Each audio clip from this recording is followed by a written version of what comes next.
Go Compass! Raising $450 million at a valuation of more than $8 billion.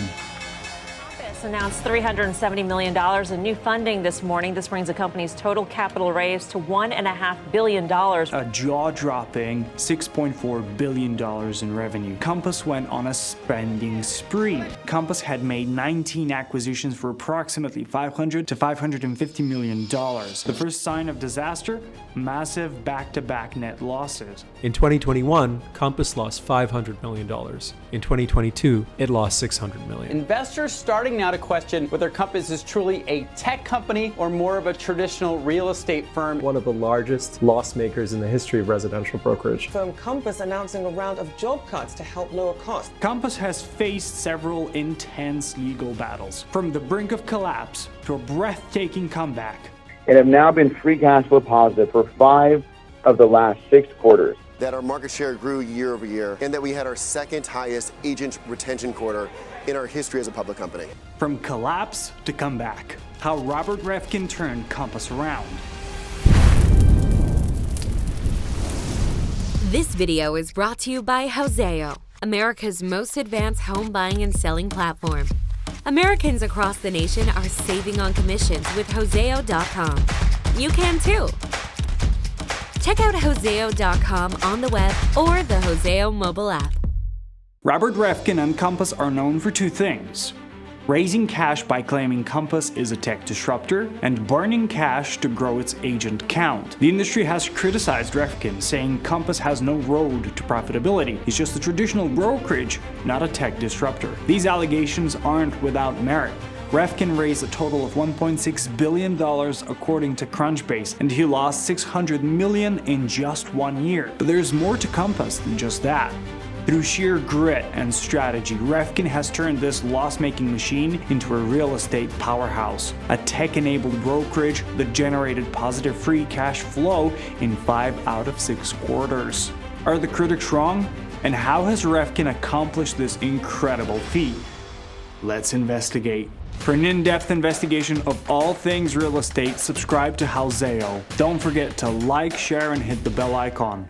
Refkin and the incredible rise of Compass. It all started with Ruth Reffkin, a single mom, a full-time real estate agent, and the inspiration for Compass. Robert Reffkin saw his mother struggle to manage leads as an agent. I started in real estate actually in 1999, and I worked at a few different companies, and I hated a lot of what happened in those companies.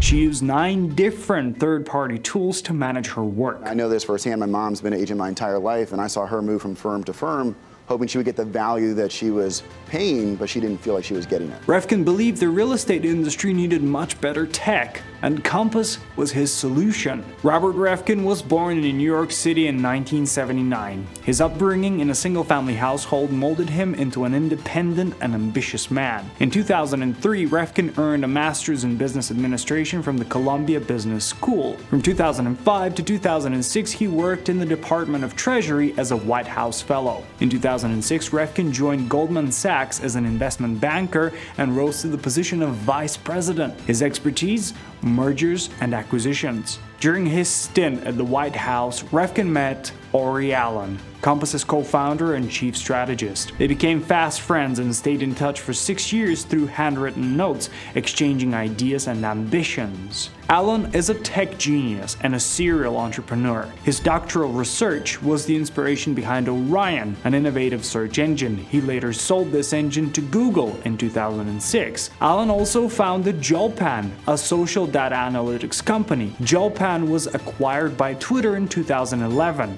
Refkin believed Allen's tech expertise could bring his vision to life. He convinced Allen to team up, and that partnership was the founding stone for Compass Real Estate. Established in New York City in 2012, Compass had a bold mission to help everyone find a place in the world. What would set Compass apart from other brokerages was its cloud-based CRM to manage client relationships and data AI-driven analytics to predict market trends, and integrated marketing tools for targeted property promotion. Everything Refkin thought could help his mother succeed, all in one platform. Compass gave its agents tools to win. and that propelled its growth. And we're the only company that is empowering agents. Our only customer is the agent. We want to give them the time, the support, the tools so they can realize their dreams and better serve their clients. An $8 billion valuation. Refkin raised $8 million in seed funding in 2012. He then raised another $25 million in 2013, $14 million in 2014, $60 million in 2015, and $75 million in 2016. In 2017, Refkin convinced SoftBank's billionaire investor Masayoshi Son, Fidelity, and 6 others to invest $600 million in Compass's Series E round. In 2018, Refkin raised $400 million, and in 2019, another $370 million. That's a total of $1.57 billion. In 2021, Refkin took Compass public, raising $450 million at a valuation of more than $8 billion.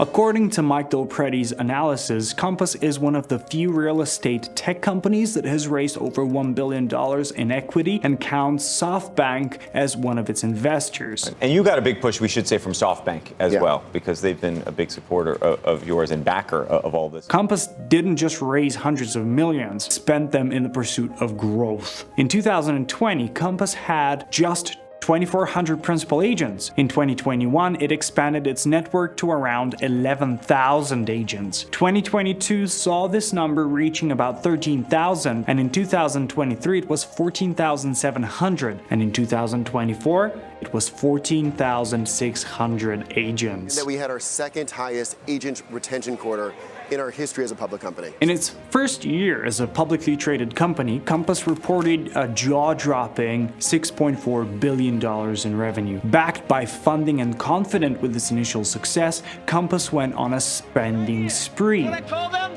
fun coupons. And that proved to be its greatest weakness: cash and burn with cash burned. Compass's rise was meteoric, but cracks began to show up early in its spending habits.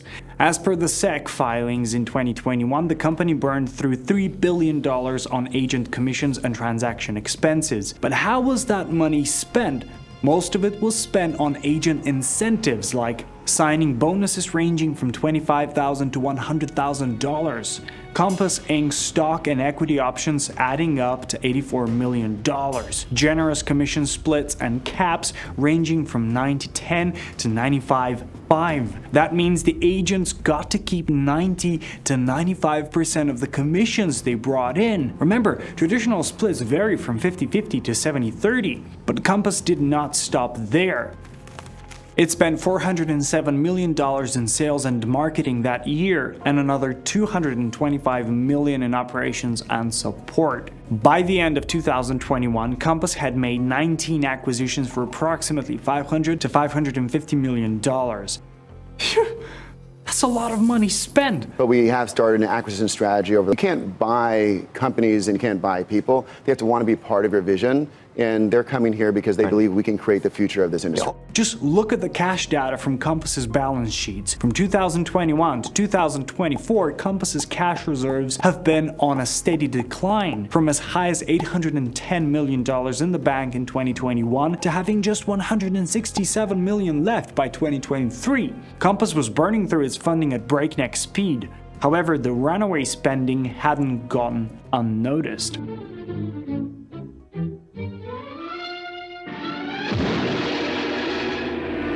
The first sign of disaster? Massive back-to-back net losses. Compass reported net losses of $494 million in 2021 and $601 million in 2022. Obviously, investors noticed. Compass's stock price nosedived from $10.25 in 2021 to $2.29 in 2022. Its valuation dropped to an all-time low of $1 billion. And that's when Robert Reffkin rolled up his sleeves. How Refkin turned Compass round. In the face of disaster, Refkin knew he had to make some tough decisions. Refkin decided to cut $500 million in cash and non-cash expenses. As a result, Compass's total operating costs fell by $1.5 billion. Refkin took several decisive steps to bring his company around. Slashing agent incentives. The brokerage had poured $900 million into incentives for Compass agents since its inception. In 2022, Refkin cut this spending down to just $7.2 million. Compass is now on a zero incentive program. We recently initiated the Zero Incentive Program, which means we are now recruiting agents without equity or cash incentives anymore. Massive layoffs.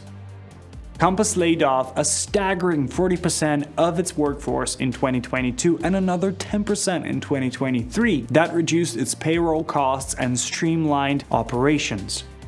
Cutting down acquisitions. Compass had gone all out on acquisitions. In 2021 alone, it had bought 6 companies. Refkin decided not to splurge on acquisitions anymore. Since 2022, Compass has purchased only 2 to 3 companies per year, reducing tech expenses. Compass spent $900 million on tech in 2021. Refkin slashed this to just $360 million in 2022, and the result? A much more streamlined Compass. If we would have done that a year earlier, we would have been free cash flow positive last year. And if the market would have grown last year as expected, we would have been free cash flow positive. By the second quarter of 2023, Compass became cash flow positive. It generated $8.6 million in operating cash flow and $5.9 million in free cash flow. Compass maintained an agent retention rate of 96% and shifted its focus to luxury real estate. As of the second quarter of 2024, Compass's fate has turned around with all-time high net income of $20.7 million, all-time high adjusted EBITDA of $77.4 million, cash flow positive for 4 of the 5 quarters, quarterly market share steady at 5.13%. In the third quarter, it was cash flow positive for 5 of the 6 quarters, but the net loss was at $1.7 million. Compass's share price has also surged, hitting $7 in December 2024 from a meager $2.26 in November 2023. As of December 12th, 2024, its market cap stands at $3.76 billion, up from just $1 billion in 2022. Through grit and strategy, Refkin has pulled Compass out of the pit it had sunk into, but Compass faces several challenges that could kill its march to profitability. Refkin and Compass's challenges. Though Compass has successfully navigated a financial storm, they are still in troubled waters. Lawsuits against Compass Real Estate. Compass has faced several intense legal battles. The brokerage just agreed to settle the massive Gibson and Umpa lawsuits for $57.5 million. But that's just the tip of the iceberg. Compass is the primary defendant in Batten 2, a buyer-side commission lawsuit with potential damages reaching $1 trillion. Watch our video on Batten 2 to know more. Compass has also faced lawsuits from competitors. In April 2019, Zillow filed a lawsuit accusing Compass of poaching agents who had signed non-compete agreements. The brokerage settled this lawsuit in July 2019. The same year, Realogy seemed to have a similar experience. It alleged Compass of unfair practices, but the lawsuit was shelved later. In April of 2021, former Compass agents filed a class action lawsuit against the brokerage. They claimed Compass misled them about its 90-10 commission split. The company didn't disclose deductions like technology, administrative, marketing fees, and other hidden charges. Ongoing lawsuits aside, Compass faces another big challenge. It is a part of a hyper-competitive industry. Robert has one goal: 30% market share in 30 US cities by 2026, but its current market share stands at just 4.41%. In 2023, Compass reported a sales volume of $184 billion, making it the biggest brokerage by sales volume. However, its competitors are Anywhere Advisors, formerly Realogy, $176 billion in sales volume. eXp Realty, $143 billion. Home Services of America, $133 billion. Clearly, Refkin has a long way to go, but he's forging ahead. With Compass's recent acquisition of Christie's Real Estate, the brokerage has now expanded into international markets. Christie's will also help Compass strengthen its hold on luxury real estate. From the brink of collapse to a breathtaking comeback, Compass's journey is a testament to Refkin's determination, resilience, and intellect. And I promise you, on our 20th anniversary, I will be on this stage still working for you. We will have a lot more pride in the company that we have built together, the future of real estate. Thank you, Compass. Refkin may just have brought Compass to steady profitability. But what do you think? Will Refkin continue his winning streak? Or will Compass fall in the face of the industry's daunting challenges? Is Compass a tech disruptor or just another brokerage? Let us know in the comments below. If you enjoyed this video, please like, share, and subscribe to our YouTube channel. And don't forget to press the bell icon for instant notifications.